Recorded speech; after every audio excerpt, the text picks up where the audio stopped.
Greece in the debt capital markets, sovereign and corporate success stories and perspective. Mrs. Maria Nefeli Bernitsa will introduce everyone, and I let you continue the discussion with all the panelists. Thanks again for coming. Good morning to everyone, and welcome to the conversation around Greece in the debt capital markets. Greece's debt capital markets had clear momentum in 2025, delivering a record year by local standards. Greece debt capital markets outperformed euro area peers, and Athens' corporate bond issuance reached a record year to date, compared to a relatively low 330 million in 2024. Secondary liquidity also rose to about 25%.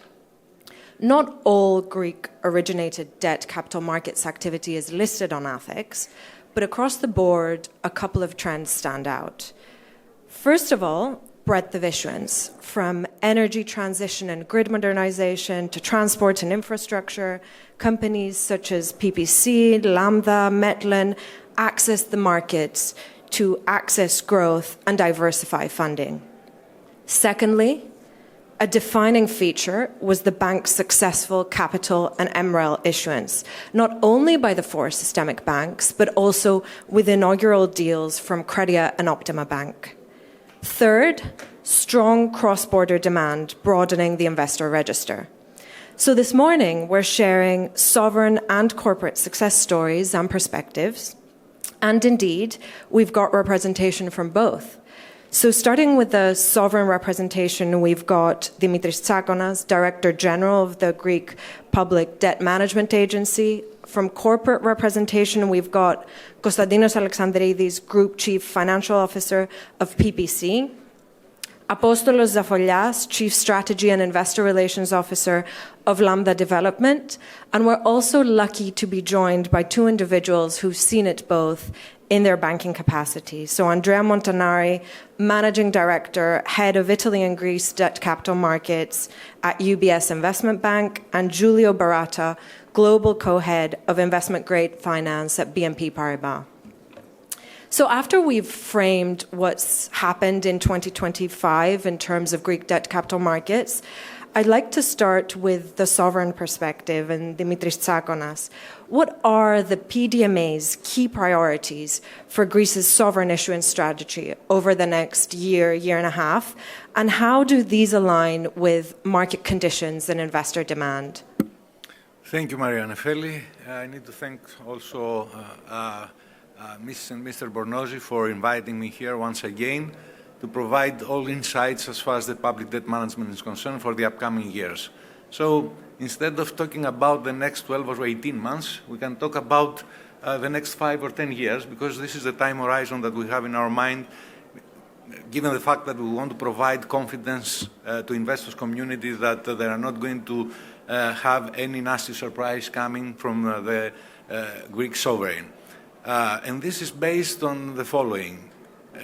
Having, let's say, approximately 48 billion of cash reserves, always this is my favorite issue, an amount close to 19% of our GDP, having only gross financing needs per annum that are close to 15 billion fixed amount, out of which 10 billion is more or less on average the amortizations, and 5 billion is more or less in the actual interest payments due to the proactive debt management and the favorable structure of our Greek debt portfolio, and delivering more than double the size of the actual interest payments every year, the last 3 consecutive years. By definition, we have 2 problems to resolve. The one is to be present always to the capital markets, and the second is not being lazy. You know, everybody knows the stereotypes about the public servants, incompetent, lazy, etc., because we can do nothing for a long period of time, just using our cash reserves, satisfying all obligations both in terms of amortizations and interest payments. But on the other side, Indeed, we have a good problem to resolve, is how to find space for funding activity for the upcoming years. So the time horizon of ours is more than 1 or 1.5 years. Just to let you know and to provide you, let's say, straight information about the funding activity of the next year, indeed, the ultimate Eurozone benchmark, the 10-year bond issuance, will be the case once again. As far as the maturities is concerned, other maturities is concerned, we are pretty flexible.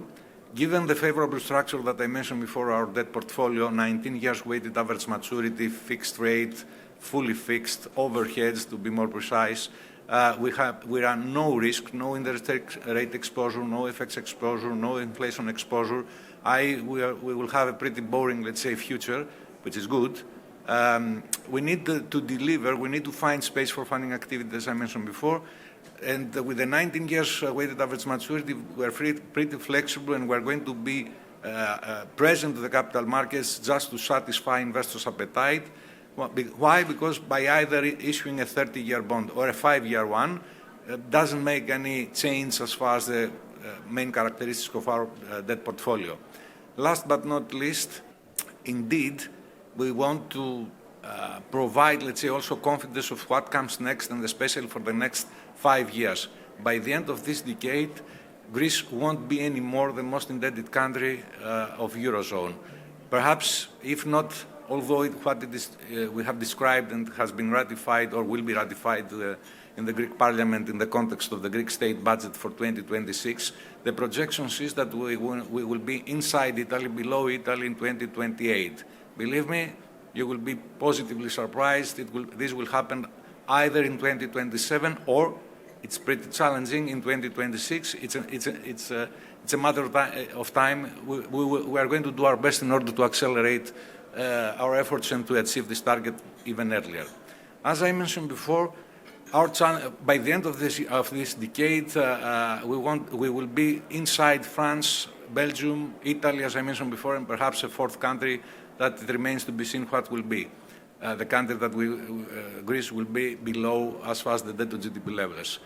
By delivering every year a primary surplus, which is much higher compared to the actual annual interest payments, you can realize that for us, the debt to GDP levels reduction is a piece of cake. We're going to reduce our debt in absolute terms, and by the end of this decade, our debt will be in nominal values, outstanding amount will be 30 billion less compared to this, the outstanding amount that stands right now.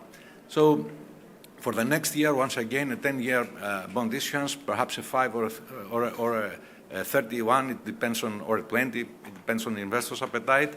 In order to find space for funding activity, somehow we need to reinvent the wheel. That's why we have announced, and we're going to accelerate our efforts in early repaying the official sector debt. We have started on 15th of December. We're going to proceed with the fourth early repayment of the so-called bilateral loans with the Eurozone partners, 5.3 billion. By the end of this decade, perhaps even earlier, once again, we're going to get rid of the GLF. That means that we're going to provide, let's say, to the Greek authorities, to the Greek government, that space, more fiscal space for relief measures for the Greek society. I need to put a full stop now, and I'm going to revert. That sounds very promising. I'd now like to move on to Giulio. Giulio, from your point of view in investment-grade finance, how have investor perceptions of Greek issuers evolved within the broader European investment-grade landscape? Thank you very much, Nefeli. And thank you very much for Dimitrios, because you have clearly set the scene well. And the trick here is, I think, when we think capital markets and we address the matter of sovereign funding and corporate funding, normally we want to have a nice, clear, stable base load, which is the management of sovereign debt and stability.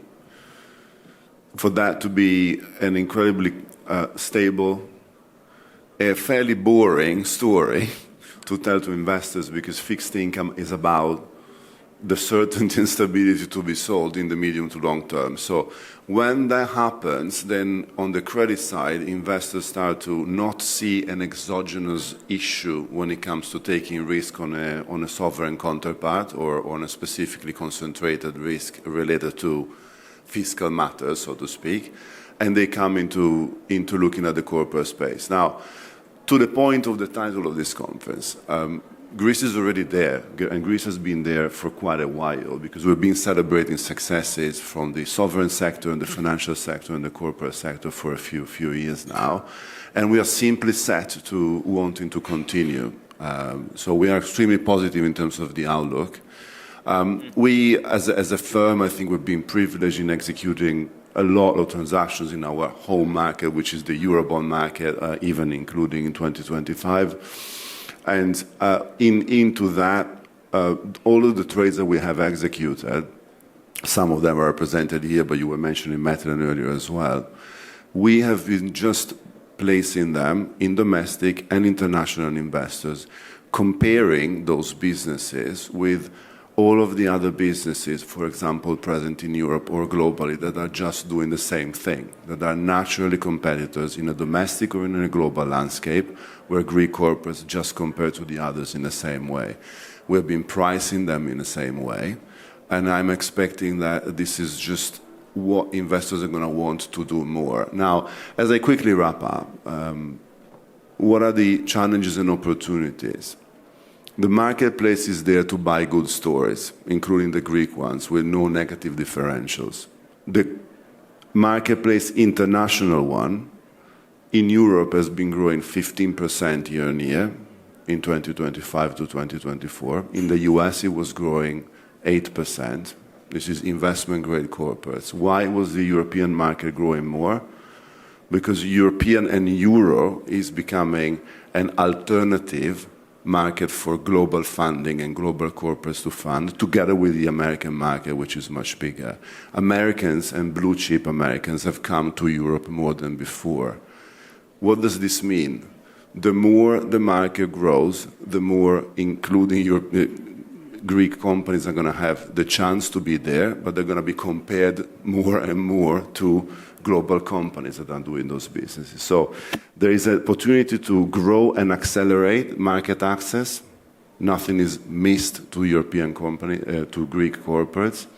There is a certain standard of disclosure that needs to be maintained, and maybe there is a challenge in terms of critical size of those companies to have to grow in order to stay relevant in the international capital markets. But there are all opportunities into all of these elements. Thank you, Giulio. Hearing of the challenges and opportunities, I'd like us to move on to the corporate side and Apostolos Zafollias. How has LAMDA leveraged the conditions described by the first two speakers to support flagship developments such as the Ellinikon project, and what lessons stand out? Thank you, and thank you very much for having me here as well, to Nicholas and Olga Bernozi. I think that what the panelists described are pretty ideal circumstances for a corporate to take advantage of. I think that as the government and the work that Mr. Tsakonas is doing is further improving the profile of the Greek sovereign, we get a direct benefit as a corporate, both in terms of access to the market and size available to us, if you wish, and obviously pricing and exposure to international investors, because no matter how good a story a corporate could have, if it is not backed by a solid sovereign with credibility, visibility, and you both said boring, boring fundamentals, it wouldn't be possible for us to access the capital markets. And to sort of dovetail the Ellinikon project in that, I think that we do a small part in improving the story of Greece in terms of it is clearly a landmark development. It is something that is setting Greece on the map from a global scale. It is definitely an internationally recognizable project and one that could draw international investment appetite. And so, you know, the benefit of us is we have, on the back of a good sovereign rating, an improving rating, more availability to capital, a better story that we can access from the public side and work on that. Clearly, our pricing is dependent on the sovereign rating. So as that improves, our access to capital and pricing of capital improves as well. And then more tangible on sort of the Greek market, I think that the side effect of having such strength in the European market is that the Greek market is opening as well. We recently did a 500 million euro bond offering, 7-year maturity, which has been extending, that window has been extending over the past couple of years at 3.8%, which is phenomenal pricing. Hopefully we can get that in the European markets as well soon. How has, just addressing myself to Konstantinos, how has PPC utilized the debt markets to fund its energy transition strategy, and which structures have proven most effective? Well, yes, thank you also from my side for having us here, Mr. and Mrs. Bournosi. The story of PPC is that actually the last 5 years, with the change in strategy and vision of the company, moving away from coal-fired assets, investing more on renewables and general flexible generation. We have been expanding towards the northern borders of Greece on this so-called vertical corridor. So this international presence that we are demonstrating is also evident in our equity participation, but also on the mix, on the financing mix that we are targeting to be more and more international. We have been traditionally based on Greek on the Greek banking system, but also on the supranationals. But this is the effort we are putting on the debt capital markets to make sure that we are repeat issuers throughout all this period. So looking on what we have achieved the last 5 years is that we have invested 10 billion euros throughout the footprint, mostly in Greece, and we have financed that. It's something like an 8 billion euros of debt that we raised throughout all instruments. 3 of these coming from the debt capital markets. So this is once again showcasing the effort that PPC is putting, the same manner that Mr. Tsakonas mentioned, to satisfy the appetite of debt investors in the markets. In the same approach, we look for the next 3 years, having an additional 10 billion of investments throughout Greece, Bulgaria, Romania, Italy, and Croatia, to be investing on those countries. And the financing strategy will remain the same from our side. The capital markets, debt capital markets will remain the cornerstone of our strategy. Still, we are making sure that we're leveraging on the RRF funds that exist. And for that, of course, we all know that specific elements are necessary, like sustainability and a green bond framework that we all need to abide with. And therefore, we also have this tool in our arsenal to make sure that we navigate through the significant investments that we have in place. As I would say, the effective instrument for us, there's no such thing. We consider that within our growth story and the significant investments that we have to put in place, we make sure that we have a very well diversified source of funding. But for sure, the main element will remain being the debt capital markets. Thank you, Konstantinos and Apostolos, for sharing 2 corporate success stories, PPC and LAMDA. I wanted to move on to Andrea and ask about how international investors are currently viewing Greek corporate issuance, especially relative to other southern European markets, Italy, Spain, and what is driving that perspective. Thank you very much, Maria, and thanks also to Olga and Nicholas for having me here. Really a privilege to participate to this forum.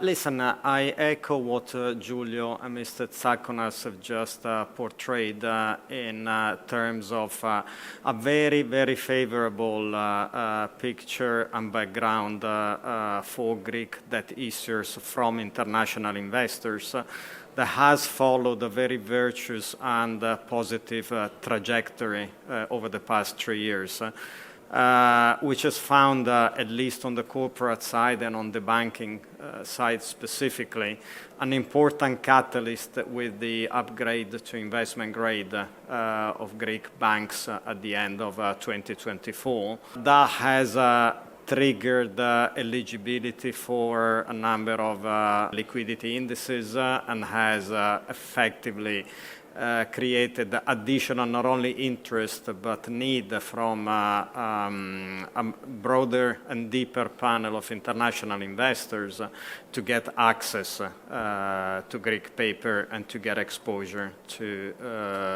Greek issuers. That's perpetuated in 2025, where spreads on the Greek debt compartment have consistently tightened across maturities and across the capital structure. We've already seen how Greece has been consistently trading below Italy over the past 2 years, how Greece started and is currently consistently trading below France, and that's had a knock-on effect on the relative attractiveness and profitability of Greek issuances.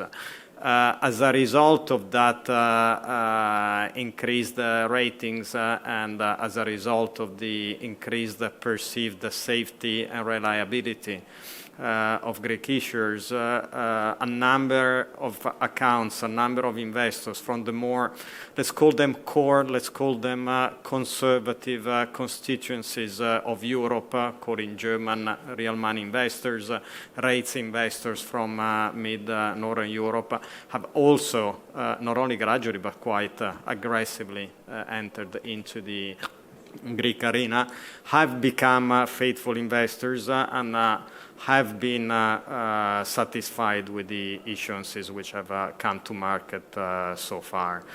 There are still some spread gaps that may and can be closed towards, for instance, some of the Italian banks in the FIG space. That's partly driven by technical reasons, but I would say we're looking for very, very close to flat spreads during the course of 2026.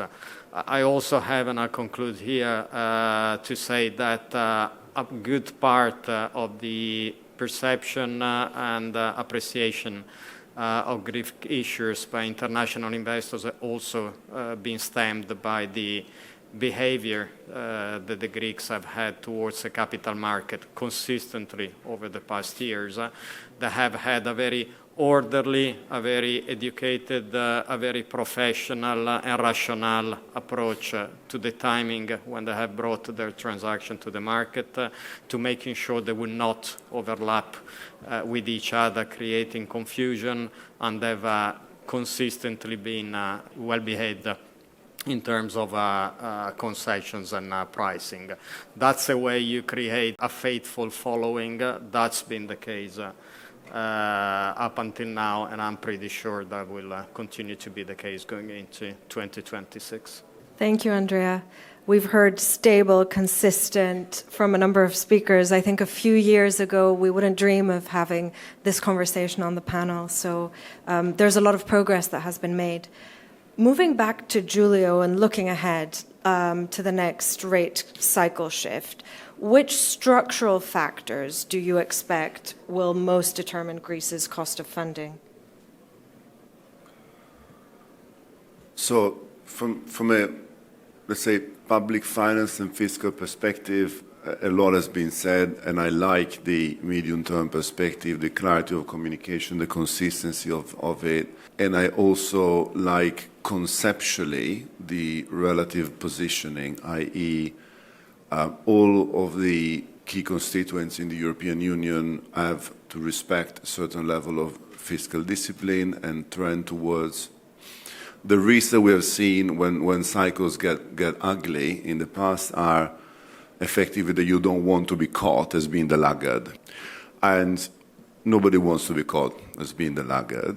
But the strategy here is one of consistency and of delivery, which is not positioning Greece to be a laggard. And I'm not going to suggest who that may be. But all of the points are saying that then if I look at this as being a condition precedent and I move towards the risk stance that corporate investors would do for wanting to buy corporates, again building on the current success and try to clean up a little bit sort of bad memories of the past. When we are selling a Greek company, whether it is a national champion or a geographically diversified company, whether it is more of a domestic issuing entity or a foreign issuing entity, nowadays investors are just buying for what they like. They are not applying differences because they see intrinsic risks or biases that they may have to be careful, because if things go back to what they used to be, then there may be a wrinkle which affects completely the quality of the investment, which is completely not related to the actual credit quality underlying. So this is an aspect that I don't see coming, and clearly all of the parties and stakeholders are moving in the right direction, and that needs to continue. From a corporate and credit perspective, the thing and the receipt is always the same, and I think that PPC's strategy is a clear one. The financial discipline, sustainable development and sustainable growth are what investors are gonna want. In this, Greece has also a great opportunity. As Apostolos was mentioning, the country also benefits from a very strong domestic investor base, which can support both equity growth and fixed income access. Continuing to invest into this, which sometimes may be taking advantage of cheap funding, sometimes may be going international and using domestic investors to bring international demand in, to expand investor base, which is what all of these companies are doing, will also be one of the better insurance policies if cycles had to change. Thank you, Giulio. Going back to Apostolos, what financing trends do you anticipate for large-scale real estate and infrastructure projects in Greece over the next coming years? I think that generally speaking, the Greek companies haven't necessarily by nature, used corporate bank debt over the past, I'd say, decade. That has been shifting a little bit. I think that bonds are becoming more prevalent, and I think that bonds are becoming more prevalent for more diversified companies. Like, it's not only an energy company that has very visible cash flows over years, but something a little bit more, a little bit less standardized, if you wish, like the Ellinikon that is doing a big residential and infrastructure development, and we're looking at ways to optimize the capital structure. Bonds, both Greek bonds as well as European bonds, are becoming a tool that we can use in order to optimize that capital structure, and that's sort of a circular argument, because the more exposure we get to international investors, the better terms we get. The company and the country is looking better. Hopefully that helps the sovereign debt as well, brings down the rating. So that cycle keeps evolving over time. So I'd say that, generally speaking, looking at bonds as a more stable option in the capital stock is the trends that I'd be seeing going forward. Konstantinos, you touched a bit on sustainable finance. What are the principal challenges and opportunities you see for Greek corporates seeking sustainable or Greek financing today? Yes, we have done more or less 2 billion of bonds in the past years, be it sustainability linked or even the green bond. We just raised couple of months ago. I can say that, of course, there are challenges, and if I try to see the broader perspective in Greece, where the Greek corporate landscape mostly a small, medium enterprise based rather than big corporates. So for those companies, the smaller companies, things are a bit tougher, given the fact that the investments, the large-scale investments, they lack to be eligible for capital markets financing, or even the access to technical assistance that they would need, or even the governance structure that ESG-related financing would require, makes a bit more difficult their life. Still, for the big corporates, I would say that the main challenge is actually regulatory reporting, the fact that we need to add one additional layer of workload that relates with all the EU taxonomy, the CSRD, SRS, and all this fancy stuff, which, of course, add more pressure to the teams that are working on the capital structure and the optimization of the capital structure. Still, all these challenges, I could say, that are outweighed by the fact that the opportunities that we have ahead are even much better, because there is a significant appetite from the Greek banking system to provide sustainability-linked or even green financing on one hand. On the other hand, there's also a significant appetite by international investors to be able to identify corporates with such elements. And there's also the additional EU funding initiatives that exist, like the Recovery and Resilience Facility, for which Greece has raised something like 3 billion euros, and PPC was something like 1/3 of that. So we have raised 1 billion euros out of the RRF facilities.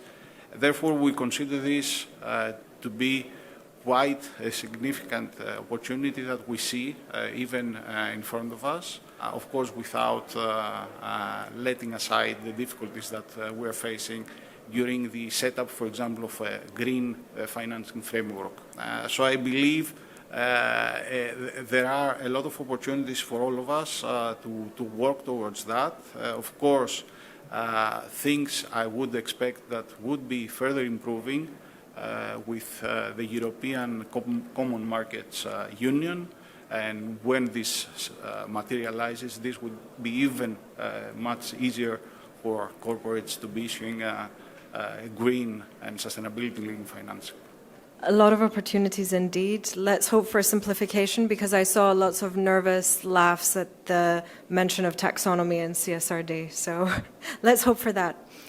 Andrea, looking ahead, one needs to talk about innovations and the work you're doing. Which innovations in debt capital markets or asset-backed structures do you believe would most benefit Greek issuers looking ahead?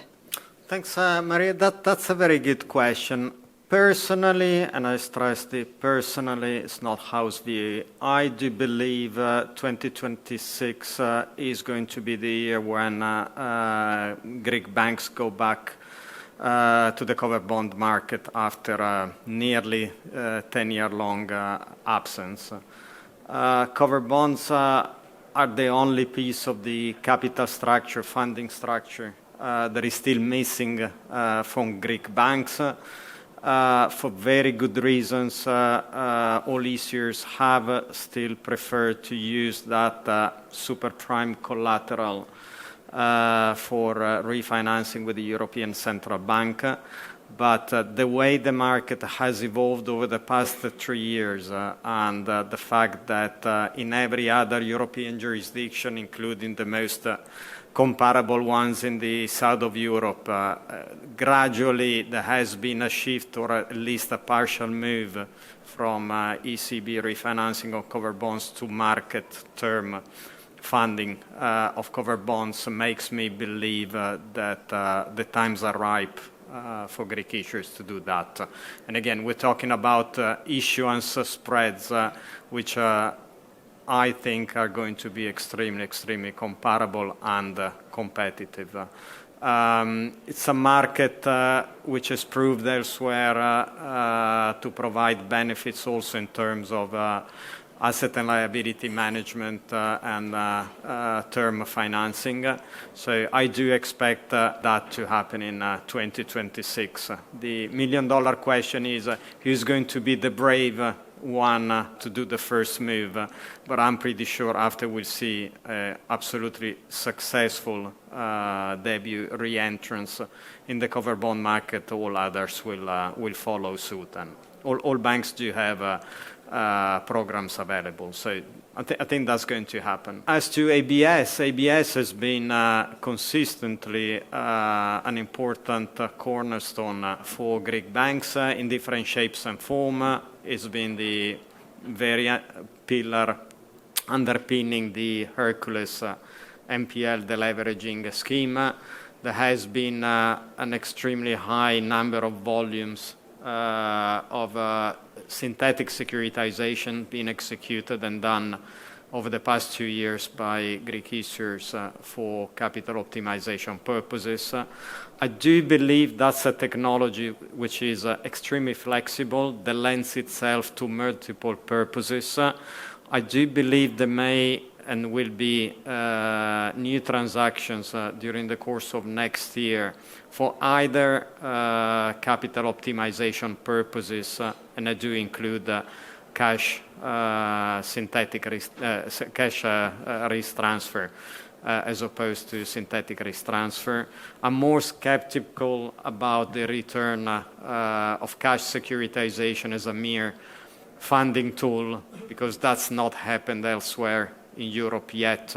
And in order for that to happen, the European financial infrastructure needs to be reshaped and strengthened. I don't think the market is still ready for providing that additional source of financing in securitization form.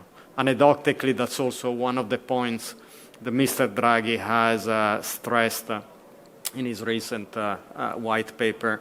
There have been signs of regulators acknowledging that and making steps towards creating a more favorable regulatory environment for that to happen. But I think that's still very much a work site, and we won't see much of that in 2026. Thank you, Andrea. Coming full circle and starting and ending with the PDMA, how is Greece positioning itself to attract and retain long-term investors? Yeah, thank you. First of all, we're going to change. We want to expand even further the investors' base. This has already happened due to the achievement of the investment grade status. Now we want to facilitate the secondary market's performance. We have adopted, and from January 1st onwards, we're going to change 5 or 6 primary dealers rules based on feedback received by investors community and primary dealers in an effort to facilitate the secondary market's operation, to provide additional liquidity, improve liquidity, etc., etc. At the same time, in such an environment, I'm referring to the volatility of the capital markets, I can reassure that irrespectively what is going to happen for the upcoming years, and I'm referring to the interest rates, let's say either at 20% levels, I'm exaggerating, or minus 20, the Greek spreads will be tighter and tighter for the simple reason. There are 2 reasons, fundamental ones and technical ones.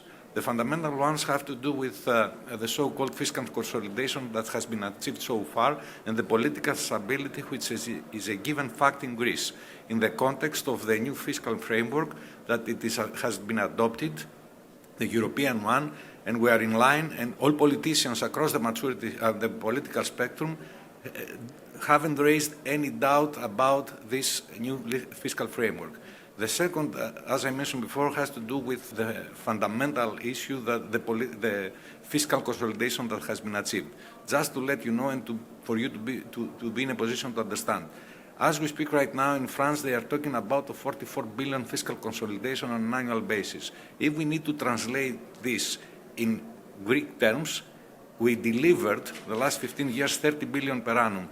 This is more or less the 44 billion translated in Greek terms is 3.5. We have delivered 8 times more the target that now they discuss and they are going to discuss and they're going to kick the can down the road.